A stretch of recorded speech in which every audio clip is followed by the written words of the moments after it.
Hey, how's it going? It's Dr. Allen here. We're going to go over our pre-core exercise and Darcy's going to help us out.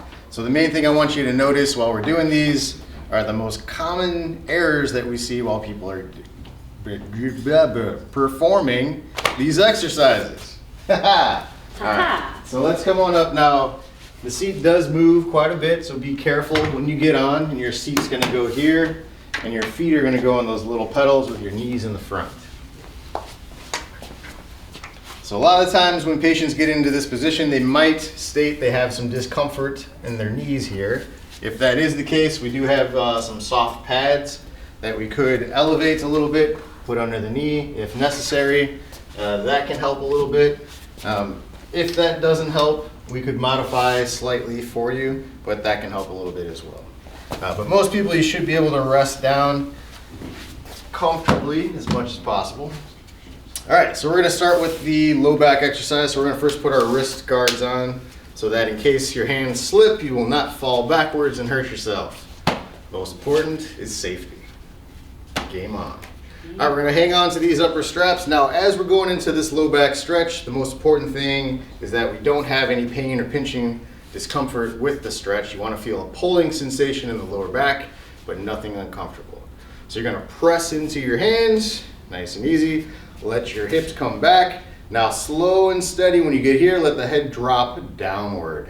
So from this position, you should start to feel stretch in the lower portion of the back, and then you're gonna basically hold this for about 10 seconds, or I like to say 3 nice deep breaths in and all the way out. So what we wanna do is let the body relax into this position. Again, if there's any pinching in this, we don't wanna push into the pinch. We want to nudge the discomfort, so you back off slightly so that pinch is gone. And then we'll come back up. So we're going to repeat these for 10 repetitions with the 10-second holds. Now the next one we're going to do will be our hamstring stretch. So for this one, you can either hold the top bar or the bottom bar. Doesn't matter as much. We want to keep our chest upright as much as we possibly can on this. So we're going to pick a leg, any leg, and you're going to rest your calf gently on the edge there. Now as you do that, we're going to press into our hands, keep our chest up nice and tall until you start to feel some pulling underneath your kneecap. Oh yeah. And when we're there, you're going to hold for 3 deep breaths or 10 seconds to allow that body to relax into it. Now it's not uncommon to get pain to shoot down into the leg, into the foot, numbness, tingling, different things like that, especially if you're already dealing with sciatic pain, which is totally normal as long as that goes away when we're done. Let's switch to the other side. And again, we're going to do 10 repetitions on each side. So the important thing is that you remain nice and straight here. A common error, so Darcy, I want you to kind of like round your back all the way down. She's kind of like combining the low back stretch with the hamstring stretch. And what ends up happening is we get more stretch down here than we do in the actual hamstring itself. So you really want to keep this nice and flat in the low back so that stretch gets transferred underneath the leg there. Now another way we can intensify that stretch would be to actually lift your toes up towards your head. And that's going to apply tension to the sciatic nerve. So that might increase some of that numbness, tingling sensation. But again, as long as that goes away when we're done with the exercise, it's totally fine. That should be the sensation you get. So we'll come out nice and slow. Now let's go into our crossover or our hip stretch.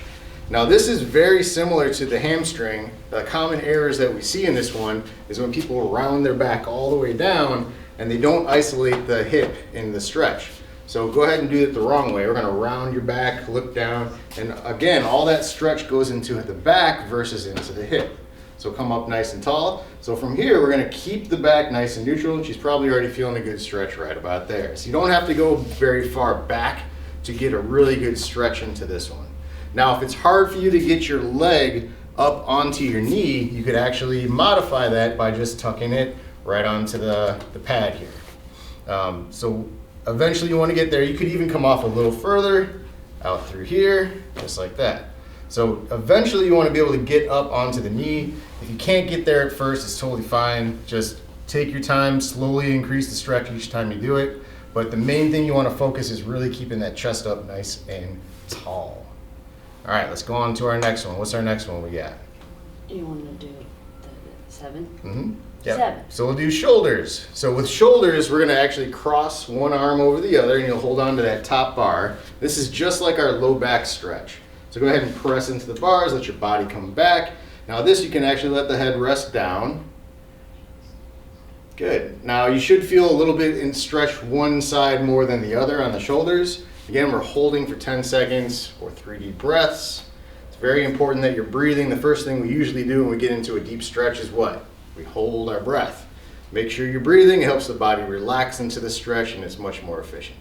So you can come up out of that one nice and easy, and we'll actually switch the hands. The other hand's going to come on top. Perfect.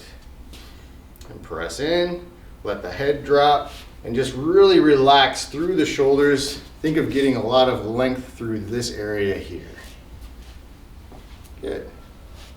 And again, 3 breaths, 10 seconds. Come up nice and easy.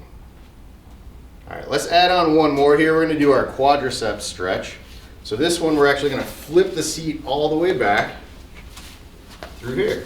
Now this one can get a little tricky for some people, mainly because it's the key to success for this stretch is going to be actually tucking your tailbone underneath you and doing a pelvic tilt while you're stretching the quadricep group.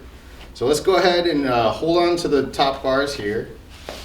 And you're going to place one foot up onto the pad, just like that. Now from there, you're going to bend the opposite knee until you start to feel just a little bit of a stretch into the quadricep group there. Now from there, you're going to think of tucking your tailbone underneath you, and that's going to intensify that stretch. Now the other thing you can do is lift that chest up nice and tall, and we're holding that for 10 seconds or 3 deep breaths.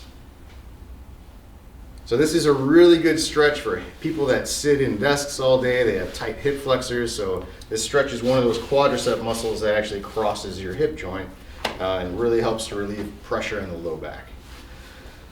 Awesome. So we'll try the other side. Bend down.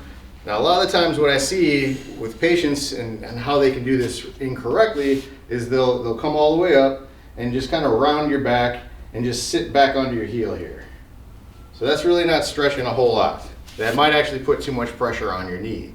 So the key is to actually hook your foot, keep nice and tall, let your body drop down, keep your body away from your heel for the most part, and then tuck that tailbone underneath and lift the chest nice and tall. Perfect. It's kind of a weird movement to get down, is that tailbone tucking, but really that's the secret to this stretch. All right, so that's our PreCor. Hopefully you guys get some good stretching in on this before you get your adjustments done. If you have any questions, let us know and we'll be glad to help you.